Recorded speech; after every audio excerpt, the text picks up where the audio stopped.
આવતીકાલથી શરૂ થવા જઈ રહેલા સંસદનું ચોમાસુ સત્રની કામગીરી સુચારુ રૂપે ચાલે તે માટે આજે કેન્દ્ર સરકારે સર્વપક્ષીય બેઠક બોલાવી છે। દરેક સત્રની શરૂઆત પહેલા સર્વપક્ષીય બેઠકની પરંપરા રહી છે, જેમાં સરકારના વરિષ્ઠ મંત્રીઓ ભાગ લે છે અને વિવિધ પક્ષો બેઠકમાં તેમના મુદ્દા રજૂ કરે છે। ઉપરાષ્ટ્રપતિ અને રાજ્યસભાના અધ્યક્ષ જગદીપ ધનખડે ગઈકાલે પણ આવી બેઠક બોલાવી હતી, પરંતુ અનેક પક્ષોના નેતાઓની ગેરહાજરીના કારણે તેને મોકૂફ રાખવી પડી હતી। મંગળવારે વિરોધ પક્ષોના નેતાઓ બેંગલુરુમાં યોજાનારી સામાન્ય સભામાં હતા, જ્યારે તે જ દિવસે દિલ્હીમાં એનડીએ પક્ષોની સમાન બેઠક ચાલી રહી હતી।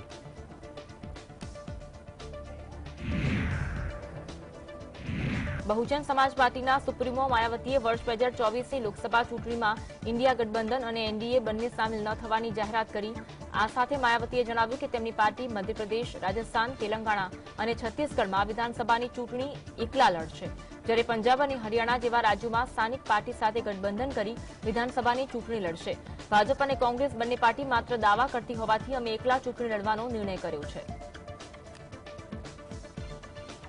इसलिए इन सब बातों को ध्यान में रखकर अब बीएसपी को लोकसभा चुनाव में व इससे पहले राजस्थान, मध्य प्रदेश, छत्तीसगढ़ व तेलंगाना आदि राज्यों में होने वाले विधानसभा चुनाव में भी अकेले ही चुनाव लड़कर अपनी पार्टी का बेहतर रिजल्ट लाना होगा।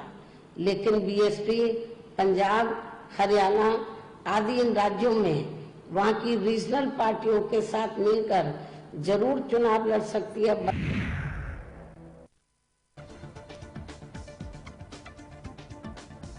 एनडीएनी बैठकમાં વડાપ્રધાન મોદીએ જણાવ્યું હતું કે હું દેશવાસીઓને ખાતરી આપવા માંગુ છું કે ક્યારેક મારા પ્રયાસ કમી નહીં રહેવા દઉં। મારાથી ભૂલ થઈ શકે છે, પરંતુ હું ખરાબ ઇરાદાથી દૂર રહીશ।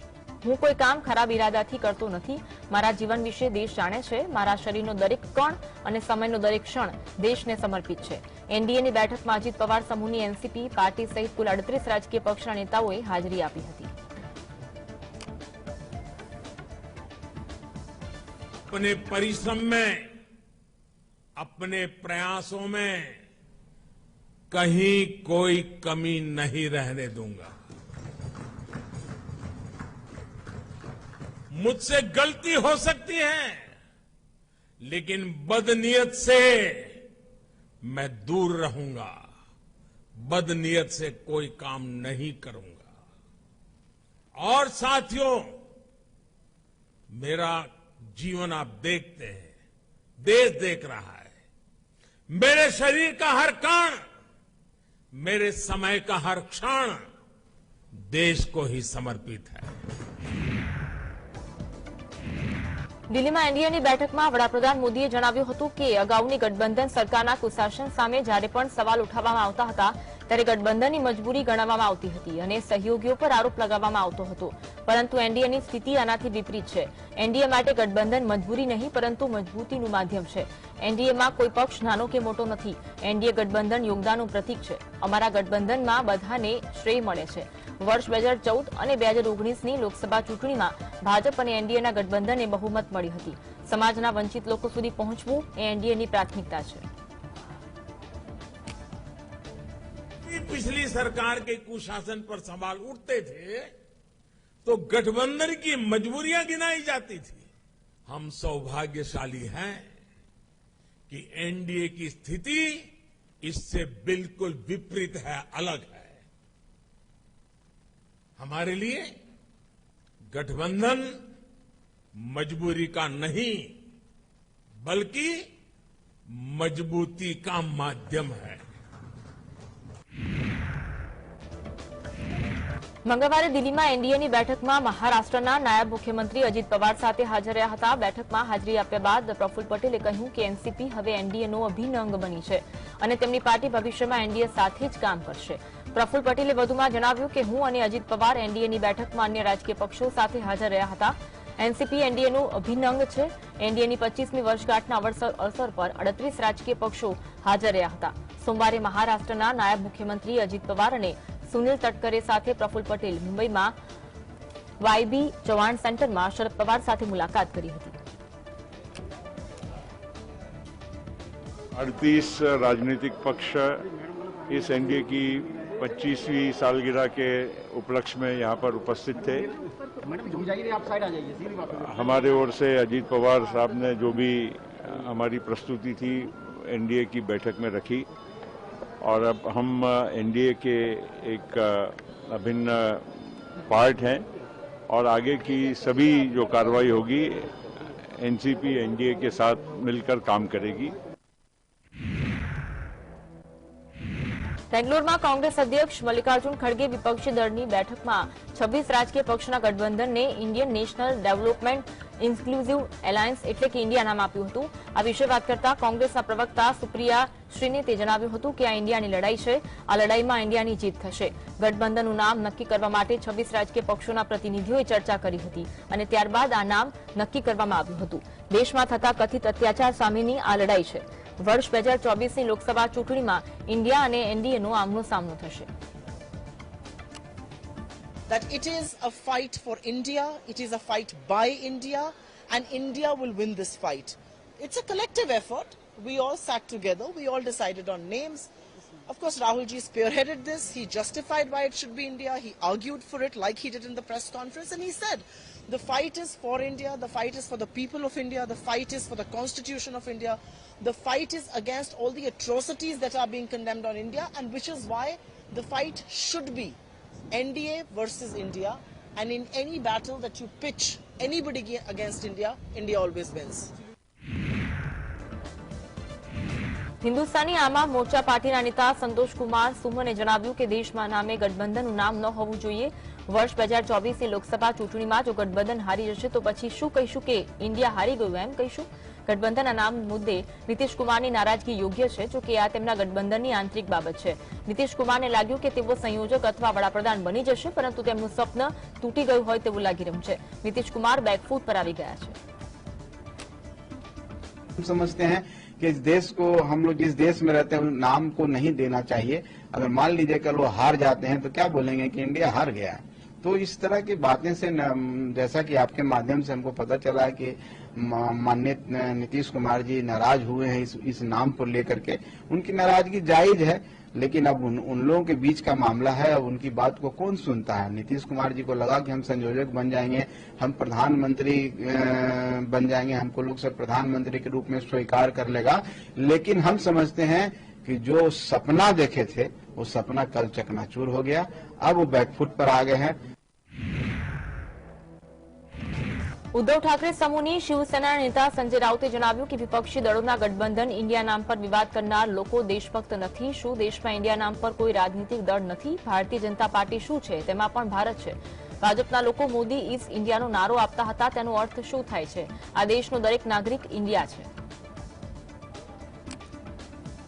इंडिया नाम के ऊपर विवाद करने वाले देशभक्त लोग नहीं है। इंडिया नाम से विवाद क्यों करते हैं? क्या इंडिया नाम से कोई पॉलिटिकल पार्टी नहीं है? भारतीय जनता पार्टी क्या है? भारत है ना, है क्या नहीं? मोदी इज इंडिया का मतलब क्या था? जो नाराज देते थे बीजेपी के लोग, Modi is India, Modi is India, उसका मतलब क्या है?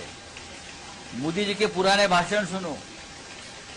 बीजेपी को वोट यानी वोट फॉर इंडिया, उसका मतलब क्या है? इस देश का हर नागरिक इंडिया है। એનડીએ અને ભાજપ પર આકરા પ્રહાર કરતા આમ આદમી પાર્ટીના નેતા રાઘવ ચડ્ડાએ જણાવ્યું કે કેન્દ્ર સરકાર દરેક બાબતે નિષ્ફળ સાબિત થઈ છે। એનડીએની છેલ્લા 9 વર્ષમાં એક પણ બેઠક બોલાવવામાં આવી નહોતી। ભાજપના લોકો દ્વારા પહેલા પીએમ મોદીને ઉદ્દેશીને કહેવામાં આવતું હતું કે એક અકેલા સબ પે ભારી, પરંતુ હવે તેઓ આવું કહી રહ્યા નથી।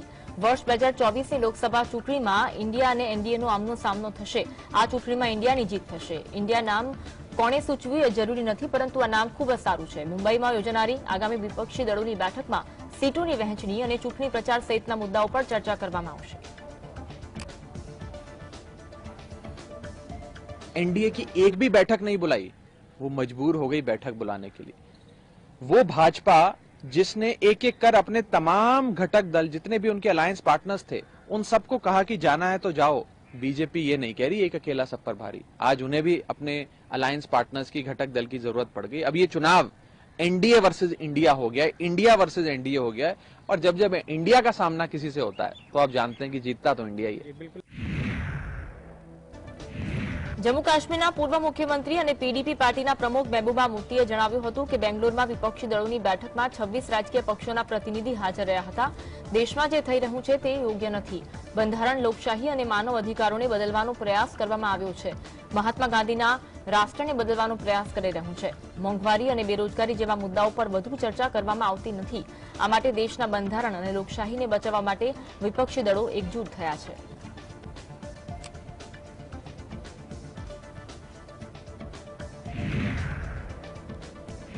બેંગ્લોરમાં વિપક્ષી દળોની બેઠક યોજાઈ હતી. આ બેઠકમાં લગભગ 26 રાજકીય પક્ષોએ હાજરી આપી હતી. આ વિશે વાત કરતા અસદુદ્દીન ઓવૈસીની પાર્ટી એઆઈએમઆઈએમના પ્રવક્તા વારિશ પઠાણે જણાવ્યું કે વિપક્ષી દળોની બેઠકમાં અમને બોલાવવામાં આવ્યા નથી. શું અમે રાજકીય રીતે અછૂત છીએ? ભાજપ સાથે એક સમયે ગઠબંધન કરનાર નેતા નીતિશ કુમાર અને મહેબૂબા મુફ્તીએ પણ બેઠકમાં હાજરી આપી હતી. અરવિંદ કેજરીવાલ પણ ત્યાં ઉપસ્થિત રહ્યા. અમારી પાર્ટી એઆઈએમઆઈએમ પણ ભાજપને વર્ષ 2024ની લોકસભા ચૂંટણીમાં હરાવવાનો પ્રયાસ કરી રહી છે, પરંતુ એવું લાગે છે કે અમારી અવગણના કરાઈ રહી છે. विपक्षी जो सो कॉल कथाकथित सेक्युलर पार्टियां हैं, 2 दिन से बेंगलुरु के अंदर मिल रहे हैं. ये 17-18 पार्टियां हैं. हमको तो नहीं बुलाया, हम तो इनके लिए पॉलिटिकल अनटचेबल्स है. मगर वहां पे देखने वाली बात यह है कि वहां नीतीश कुमार जी बैठे हुए हैं जो बीजेपी के साथ थे. वहां पर उद्धव ठाकरे जी बैठे हुए हैं जो बीजेपी के साथ थे. महबूबा मुफ्ती बैठी हुई है, वो बीजेपी के साथ थी. अभी अचानक से सब सेक्युलर हो गए. अब इनका ये बोलना है कि अब संविधान को बचाना है, डेमोक्रेसी बचाना है, बीजेपी को हराना है. तो अरे भाई साहब, हमारा भी मेन मुद्दा, मेन मंशा, मेन इरादा यही है कि हम किसी भी तरह बीजेपी को हराएं और 2024 में फिर से नरेंद्र मोदी प्राइम मिनिस्टर न बने, इसकी पूरी कोशिश करें. વિપક્ષી એકતા પર આકરા પ્રહાર કરતા ઉત્તર પ્રદેશના ઉપમુખ્યમંત્રી બ્રિજેશ પાઠકે દાવો કર્યો કે રાહુલ ગાંધીએ પરિવાર સાથે સંકળાયેલ છે, જેણે સમગ્ર દેશને એક ખાનગી કંપની બનાવી દીધી હતી. રાહુલ ગાંધીના પૂર્વજોએ ઇન્ડિયા ઇઝ ઇન્દિરા અને ઇન્દિરા ઇઝ ઇન્ડિયાનો નારો આપ્યો હતો. આ લોકો ખાનગી કંપનીની જેમ કામ કરનારા લોકો છે અને ભ્રષ્ટાચારમાં સંડોવાયેલા લોકોનું સમૂહ છે. દેશના લોકો તેમને ક્યારેય માફ નહીં કરે.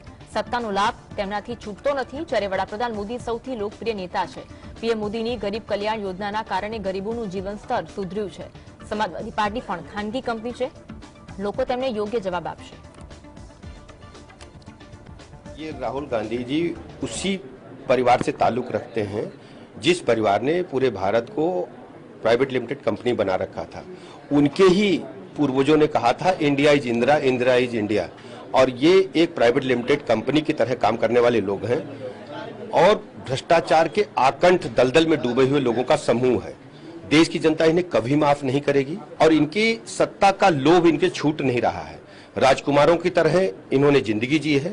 इनको जनता से कोई लेना देना नहीं है और इन्हें जनता कभी माफ नहीं करेगी. કોંગ્રેસના નેતા જયરામ રમેશે જણાવ્યું કે અમે સંસદના સત્રમાં મણિપુર હિંસાના મુદ્દા પર ચર્ચા કરવા માંગીએ છીએ. સરકાર મણિપુરમાં શાંતિ સ્થાપવા માટે કયા પગલાં લેશે એ વિશે પીએમ મોદીએ સદનમાં વાત કરી. આ સાથે અમે રાજ્યપાલ અને એલજી દ્વારા લોકતાંત્રિક રીતે ચૂંટાયેલી રાજ્ય સરકારોના કાર્યોમાં જે હસ્તક્ષેપ કરવામાં આવે છે એ મુદ્દાને પણ ગૃહમાં ઉઠાવીશું. કોંગ્રેસ મોંઘવારી અને અદાણી કૌભાંડ મુદ્દે જેપીસીની માંગ પણ ઉઠાવશે. સુપ્રીમ કોર્ટના ચુકાદા બાદ દિલ્હી સરકાર વિરુદ્ધ લાવવામાં આવેલ વટહુકમ વિરુદ્ધ પણ અમે આમ આદમી પાર્ટીને સમર્થન આપીશું. So Manipur is certainly an issue that we want a discussion. We want the Prime Minister to intervene. We want the Prime Minister to tell us what is his strategy for bringing peace and reconciliation back in Manipur. Second issue is the assault on democratically elected state governments through the Modi government, through governors and lieutenant governors. The Delhi Ordinance is one example. Continued raid after raid after raid on ministers, in Tamil Nadu, the way they've broken the NCP in Maharashtra. So the use of agencies as political instruments. Jammu કાશ્મીરના અનંતનાગમાં ફરી એક વખત પરપ્રાંતીય શખ્સોને target કરાયા છે. આતંકવાદીઓએ 2 પ્રવાસી મજૂરો પર ફાયરિંગ કર્યું હતું. બંને લોકો ઘાયલ થતા તેમને સારવાર માટે નજીકની હોસ્પિટલ લઈ જવામાં આવ્યા, જ્યાં તેમની હાલત અસ્થિર બતાવવામાં આવી રહી છે. તપાસ અભિયાન માટે વિસ્તારની ઘેરાબંધી કરવામાં આવી રહી છે. ઘાયલ બંને મજૂરો મહારાષ્ટ્રના રહેવાસી છે. આ વર્ષે કાશ્મીરમાં ગેરસ્થાનિક લોકો પર આ ચોથો હુમલો છે. અગાઉ દક્ષિણ કાશ્મીરના શોપિયા જિલ્લાના ગગરાન ગામમાં આતંકવાદીઓએ 3 પ્રવાસી મજૂરોને ગોળી મારી ઘાયલ કર્યા હતા.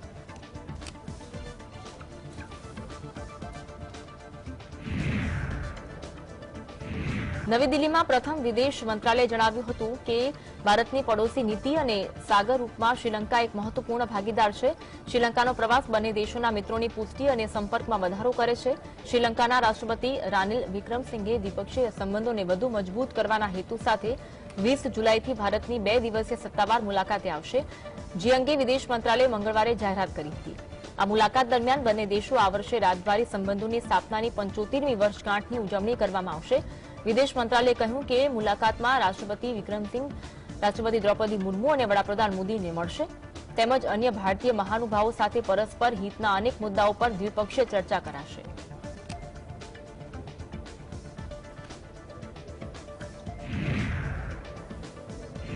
સંયુક્ત રાષ્ટ્ર સુરક્ષા પરિષદને આંતરરાષ્ટ્રીય શાંતિ અને સ્થિરતા માટે એઆઈને કારણે સર્જાયેલા જોખમ અંગે પ્રથમ બેઠક યોજી હતી, જેમાં યુએન સેક્રેટરી જનરલ એન્ટોનિયો ગુટેરેસે એઆઈના ઉપયોગને નિયંત્રિત કરવામાં મદદ માટે એક નવી આંતરરાષ્ટ્રીય સંસ્થાની રચના કરવાની પહેલ કરી. તેમજ કહ્યું હતું કે સંયુક્ત રાષ્ટ્રે 2026 સુધીમાં યુદ્ધના સ્વચાલિત હથિયારોમાં એઆઈના ઉપયોગ પર પ્રતિબંધ મૂકવા માટે કાયદાકીય કરાર જરૂરી છે.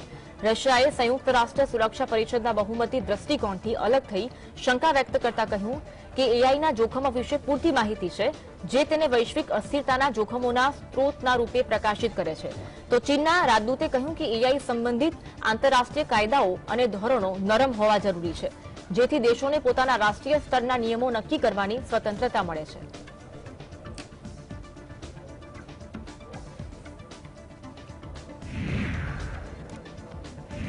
સંયુક્ત રાષ્ટ્ર મહાસભાની બેઠકમાં ભારતીય રાજદૂત રુચિરા કંબુજે યુક્રેન યુદ્ધ વિશે ચિંતા વ્યક્ત કરી. જો કોઈ વિવાદનો અંત ન આવે તો જાનમાલનું મોટું નુકસાન થાય છે. યુદ્ધ અને આક્રમણની કોઈ પણ રાષ્ટ્ર પર સારી અસર પડતી નથી. દુશ્મનાવટ સમાપ્ત કરી રાષ્ટ્રોએ સંવાદ શરૂ કરવો જોઈએ. આ યુગ યુદ્ધનો નથી. સંયુક્ત રાષ્ટ્રના સભ્યો રાષ્ટ્રો આંતરરાષ્ટ્રીય કાયદાને માનવા માટે કટિબદ્ધ છીએ અને આ માટે રાષ્ટ્રોની અખંડિતતાનું સન્માન કરવું જોઈએ.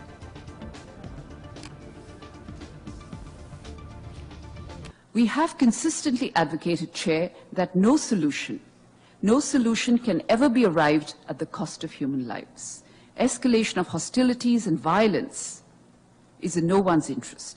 We have urged that all efforts be made for an immediate cessation of hostilities and an urgent return to the path of dialogue and diplomacy.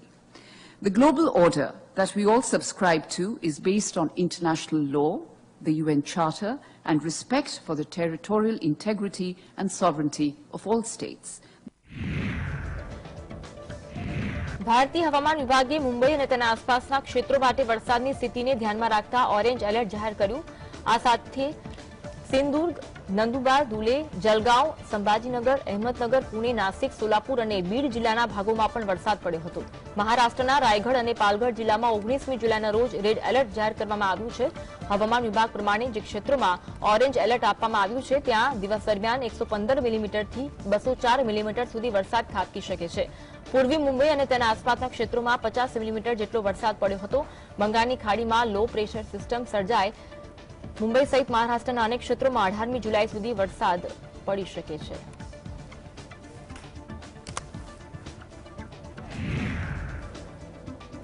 દિલ્હીવાસીઓ માટે રાહતના સમાચાર આવ્યા. લગભગ એક સપ્તાહના સમયગાળા બાદ યમુના નદી ભયજનક સપાટી નીચે વહી રહી છે.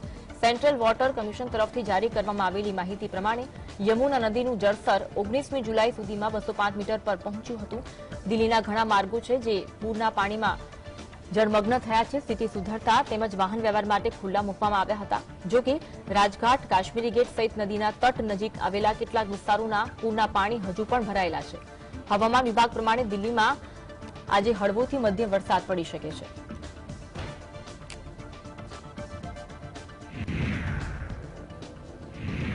આસામના શિવાનગર જિલ્લામાં પૂરની સ્થિતિના કારણે 18,000થી વધુ લોકો પ્રભાવિત થયા. આસામ સ્ટેટ ડિઝાસ્ટર મેનેજમેન્ટ ઓથોરિટીના અધિકારીઓએ જણાવ્યું કે નાઝીરા અને શિવસાગરના કુલ 54 જેટલા ગામડાઓમાં સૌથી વધુ લોકો પ્રભાવિત થયા છે. જિલ્લા વહીવટીતંત્રએ 11 રાહત કેન્દ્રો શરૂ કર્યા, જેમાં 1,100થી વધુ લોકોને આશરો લીધો છે, જ્યારે 5 રાહત વિતરણ કેન્દ્રો શરૂ કરવામાં આવ્યા.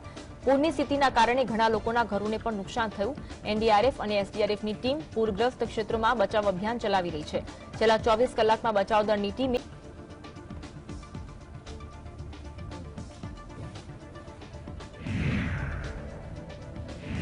ઓડિશાના રસલુપુરા પાસે નેશનલ હાઈવે નંબર 16 પર આવેલ બ્રિજનો કેટલાક હિસ્સો ધરાશાયી થયો। આ દુર્ઘટના બાદ સ્થાનિક વહીવટીતંત્રે બ્રિજ પર વાહન વ્યવહાર પર પ્રતિબંધ મૂક્યો। નેશનલ હાઈવે ઓથોરિટી ઓફ ઇન્ડિયાના અધિકારી જેપી વર્માએ જણાવ્યું કે બ્રિજનું બાંધકામ વર્ષ 2008માં થયું હતું। બ્રિજ કેમ ધરાશાયી થયો તેની તપાસ કરવામાં આવશે। પ્રાથમિક દ્રષ્ટિએ બ્રિજના બાંધકામમાં ખામી હોવાના કારણે પડી ગયો હોય તેવું લાગે છે। નિષ્ણાતોની ટીમ ઘટનાસ્થળ પર આવશે અને તપાસ કર્યા બાદ ખબર પડશે કે બ્રિજને ફરીવાર ક્યારે શરૂ કરવામાં આવશે। લોકોને હાલાકી ન થાય તે માટે વૈકલ્પિક માર્ગ વ્યવસ્થા કરવામાં આવશે। ये पुल 2008 में गैमन 2008 के आसपास गैमन द्वारा बनाया गया था। अभी इसकी एक्सपर्ट कमेटी की एक्सपर्ट को बुलाया गया है, ब्रिज एक्सपर्ट्स को, और उसके बेसिस पर जब ये इसका इन्वेस्टिगेशन होने के बाद ही पता चल पाएगा कि इसमें क्या इश्यू के कारण गिरा है ब्रिज। देखने प्राइमरी फेसिया देखने से लगता है कुछ स्ट्रक्चर फेलियर है। एक्सपर्ट कमेटी आएगी कि इसमें कितना डैमेज है, किसको हटाना पड़ेगा, क्या करना पड़ेगा, उसके बाद ही हम बता पाएंगे एग्जैक्ट डेट कब तक हम इसको रिस्टोर कर पाएंगे। યમુના નદીના જળસ્તરમાં થયેલા વધારાની અસર આગ્રામાં પણ જોવા મળી। લગભગ 13 વર્ષ બાદ ઉત્પન્ન થયેલી પૂર જેવી સ્થિતિના કારણે યમુના નદીનું પાણી શહેરમાં ઘૂસ્યું હતું। તાજમહેલના દશેરા ઘાટ અને મહેતાબ બાગમાં પણ પૂરના પાણી ફરી વળ્યા। આ સાથે નદીનું પાણી તાજમહેલની બાઉન્ડ્રી વોલને પણ સ્પર્શ કર્યું। આગ્રામાં યમુના નદી 499 ફૂટની ભયજનક સપાટી પર પહોંચી। સાવચેતીના ભાગરૂપે બચાવ દળની ટીમને નદી કિનારાના વિસ્તારો પાસે તૈનાત કરાઈ છે। जहाँ पानी का बहाव बढ़ा है, जल स्तर बढ़ा है, वहाँ पर जो भी एहतियातन उपाय हो सकते थे, बैरिकेडिंग कराना घाटों पर या वहाँ पर पंपिंग सेट लगाना, वो सारी व्यवस्थाएं कर दी गई हैं। इसके अलावा लोगों को इवैक्यूएट करने की स्थिति में शेल्टर होम और बाकी सारी चीज़ें भी मुस्तैद रूप से तैयार कर दी गई हैं। अभी किसी भी जगह से लोगों को शिफ्ट करने की जरूरत नहीं आन पड़ी है, किंतु अगर ऐसी स्थिति आती है तो जिला प्रशासन और नगर निगम इस चीज़ के लिए तैयार है। રાજસ્થાનમાં મંગળવારે પેપર લીક, રીટ અને જોધપુર યુનિવર્સિટી ગેંગરેપ કેસને લઈ જોરદાર ધમાસાણ થયું હોવાના અહેવાલ મળ્યા। આ ત્રણ મુદ્દાને લઈ અજમેરમાં ભાજપ યુવા મોરચો અને જયપુરમાં એબીવીપીના પ્રદર્શન દરમિયાન લાઠીચાર્જ કરાયો હોવાની ઘટના બની। આ બંને સ્થળોએ ભાજપના બંને સંગઠનો અને પોલીસ વચ્ચે ઘર્ષણ થયું। પ્રદર્શન દરમિયાન પોલીસે અજમેર અને જયપુર બંને જગ્યાઓ પર લાઠીચાર્જ કરી તેમને ખદેડી દીધા હતા। લાઠીચાર્જમાં ભાજપ યુવા મોરચા અને એબીવીપીના ઘણા કાર્યકર્તાઓ ઇજાગ્રસ્ત થયા હતા।